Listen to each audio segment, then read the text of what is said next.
I want to speak on what I keep hearing people talking about. They grew up in a home as a man. They grew up in a home without a male figure. There's a reason why they this way and they that way. And that also can also go to people who say they've been raped. And the reason they this way and that way because they got raped. Psychological everything, y'all. If you can psychologically get psyched out about controllable stuff, pity on your life. For the rest of it, pity on it. Alright, check this out. I grew up in a fatherless home. Now, my mama had a boyfriend here and there. But they were not there for me.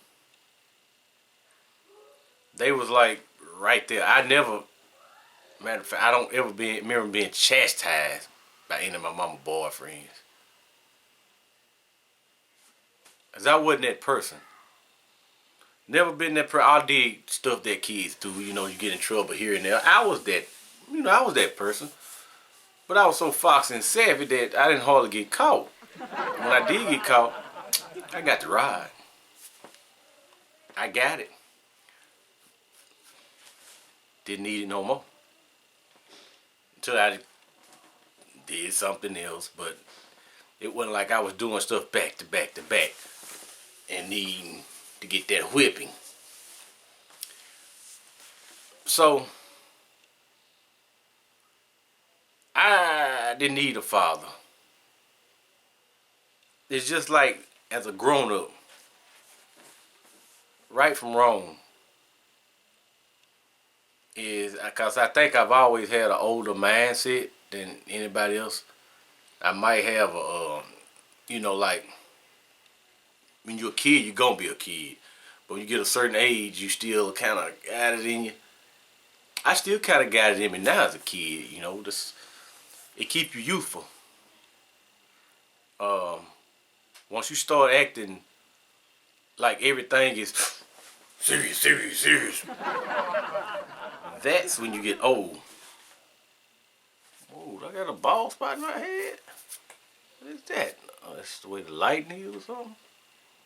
Huh. I ain't got no bald spot, do I? No, I think that's just the way the light is. I don't know. My head been hurting right there. I don't know. Male pattern baldness coming along. Hope not. But once you started acting like what you call it, like you super dead. Everything's always that. Stop it! Don't do it. You get old. You start looking it. Because you being it, you start looking it. Also, my mama wasn't like strict on me. And that's still, I still knew right from wrong. She wasn't strict. Matter of a fact, I was babysitting myself when I was in like 5th grade. I loved to be at home alone. I loved it. I mean, in those project walls, it was quiet because, concrete all the way around. So it's quiet now, and I was having a time of my life by myself. Until one day somebody tried to break in. I had to beat him with a painter stick. I had a little painter stick. My whole life I always had a weapon, y'all. My whole life. Next to my bed I had that painter stick, and I had a windshield wiper blade, the metal kind from back in the old days. It was a blade. It was long, thick on this end, and skinny. I call that a swashbuckler. But yeah, we had a busted window because they had window panes in the doors. My mama always got locked out and she'll just break the window and to go buy another the next day or something. And she put a piece of cardboard up there. And I heard the door open. I thought it was her coming home. And I looked down the stairs and I saw a hand pop through there. And I was like, that ain't my mama's hand. I came down them stairs. That's that though. That's what I'm saying.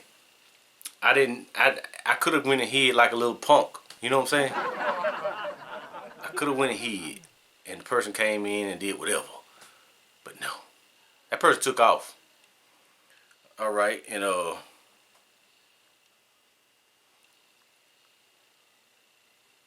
I've never been to jail. We had got in trouble as a kid, like there was an old abandoned car in back of a house, growed up in some bushes. I went back there and shot the BB gun on the car windows or what have you. And I say like some weeks later, I was sick. And my cousin and some more friends went into a house and tore that house up with that car in their backyard. Jesus Christ. They tore that house up, y'all. And one day I was in the projects, I was riding my bicycle. Police coming down the street and I looked, saw a partner in there. I pointed at him like, police pulled over, skirt. He like, come here. And he was like, get in that car. And I was like, what'd I do? He threw my bike in the trunk. I'm like, what'd I do?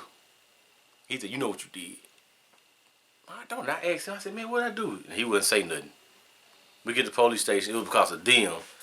And somehow they wrapped me up into busting the windows out like a while back. I did stuff like that. But as I got older, you know, then I went to, as a teenager, breaking in cars, stealing radios and stuff like that. And that didn't last long because I was like, I'm done with this. I gave that up. But still, I have never went to jail. Because as a kid, I got on detention behind that car breaking junk or whatever. But, you know, we did stuff teenagers do, you know. All the little stuff at parties and clubs and in the streets that you shouldn't be doing. We did that stuff. But who wasn't going to do it as a child? And like I said, I didn't have no restrictions on me. When we was in the project, I was able to just come in when I want to.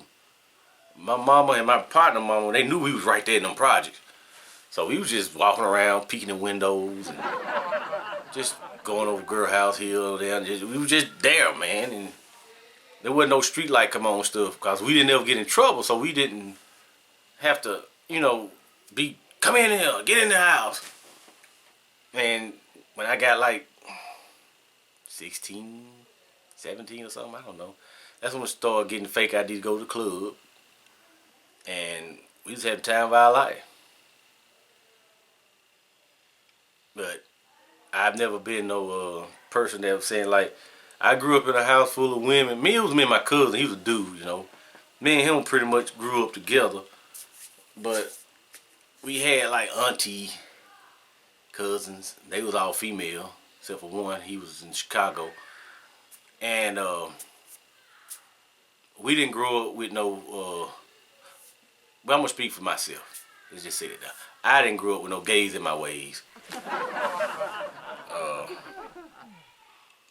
I didn't grow up on dope. I mean, I did smoke some weed back in my day. I think the last time I did smoke that dope, last time I smoked dope was, I always have to think about it. I think it was around 92. That's when Dr. Dre the Chronic came out, you know, everybody was smoking weed or what have you.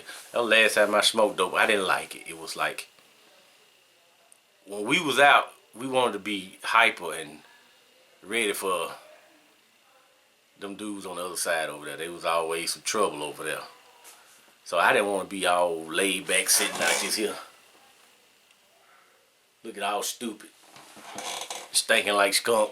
I just smelled like alcohol. Cause we were back there, we were drinking Mickey's and Colt 45, old NJ100, Private Stock, Crazy Horse. All these beers I'm naming y'all. Even the Colt 45 that had the mint flavor. It was called Cool Colt.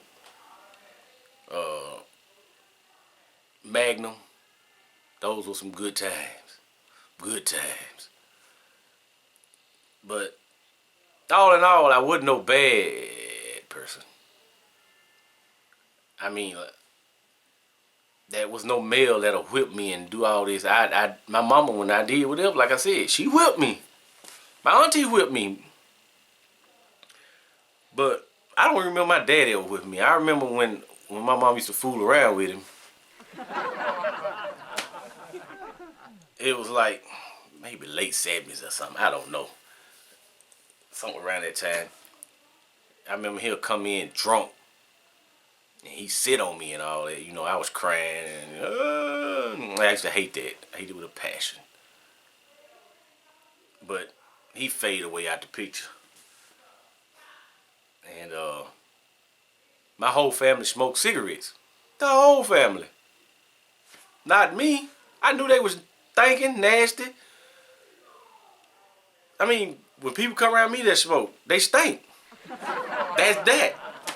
You stink. And I didn't want to stink. You know, I know alcohol stink. When I'm not drinking it, when somebody else drinking it, they be like, ooh, they smell like corn or something. You know, it's that, you know, but you stink. And I stink when I used to get girls' face with the club, and I know my breath stink, been drinking. You know, I used to put that out there like that. You know, like she know. But I made it worse. Had some big red gum. I think some girl did say, y'all do know that make it worse. I quit drinking. I mean, chewing on that. So that's a fatherless home, y'all. I can't say, oh, I went and did this because my father. You know, everybody around me, let me see. I think all but one partner of mine around me, two, didn't join the gang. All the rest of them was in gangs. I should have joined too. I was a fatherless home and blamed it on, I didn't have a male figure in the house to tell me. You know, I hung around the gang guys, you know. There was times when we was in situations with the gang guys, you know, but I wasn't formally in this gang. So, they even had, there's times when I done come to my grandmama's house and my cousin have a yard full of Crips in the backyard. I'm talking about like 30, 25, 30, I don't know, guys. They back there, they got all the music playing, fuck the police music, all that playing. And they putting people on the set. That was fun to watch, you know. Like, and my grandma would say, hey, y'all quit jumping on that boy. I say, hey, that's what they do. They ain't really fighting. That's what they do. But she didn't like seeing it, but it's what it was, you know. And those good times too. But you know what? I didn't join. I didn't join at all. Nope. I knew better. Like I said, I'm not on drugs. I'm not in the jail. Wasn't never there. I don't have gays in my ways. I didn't join the gang. I did the only thing that kids would do now. Whatever else there is, I didn't do it. So, look at me now. I'm still me. Didn't do none of that stuff. Didn't have a father figure. So if anybody watching this video that somebody need to watch it, show it to them to say that this guy here, he never did this stuff without a father. If you was one of them people, change your ways. Don't blame it on that. Stop scapegoating everything in life on something. Keep it in your head because you did it. You know what I'm saying? You did whatever you did It ain't nobody else's fault but yours.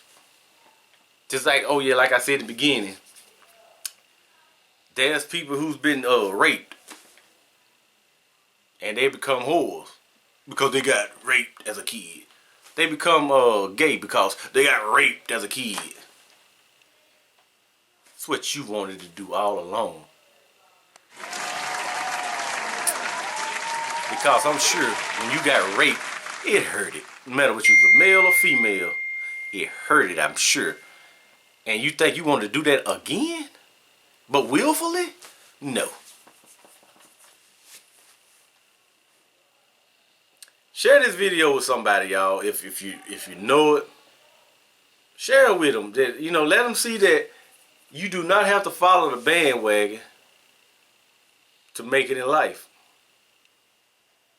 Now, I'm a very poor guy now. You know, we very poor over here.